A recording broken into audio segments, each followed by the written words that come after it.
Welcome to our channel. Today Bible verse in Tamil.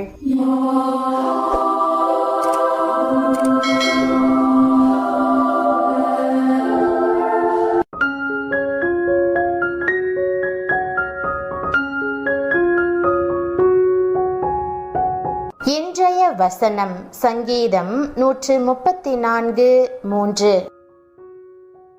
கிறிஸ்துவுக்குள் பிரியமானவர்களே, நம்முடைய ஆண்டவரும் இரட்சகருமான இயேசு கிறிஸ்துவின் வல்லமையுள்ள நாமத்தில் உங்களை வாழ்த்துகிறேன்.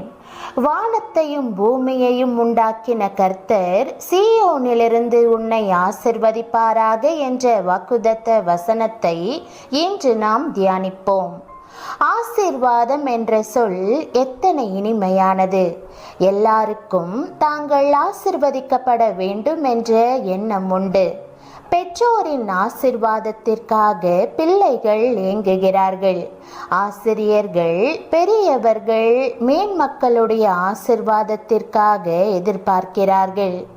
அதே நேரம் கர்த்தருடைய ஊழியக்காரரின் ஆசிர்வாதமும் நமக்கு தேவை. வானத்தையும் பூமியையும் படைத்த நமது தேவன் மிகவும் வல்லமை வாய்ந்தவர்.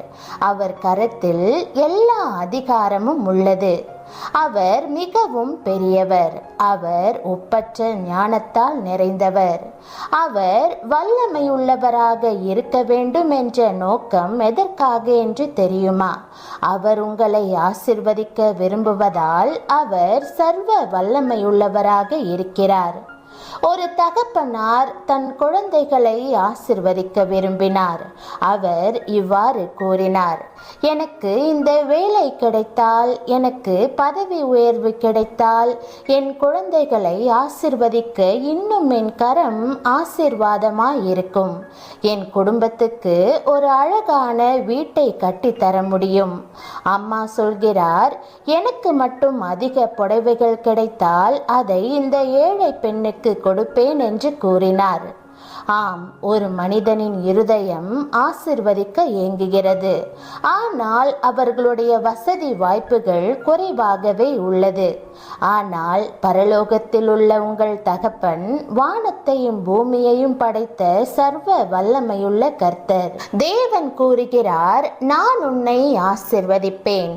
என் ஞானம், வல்லமை அளவீடுகளின்படி நான்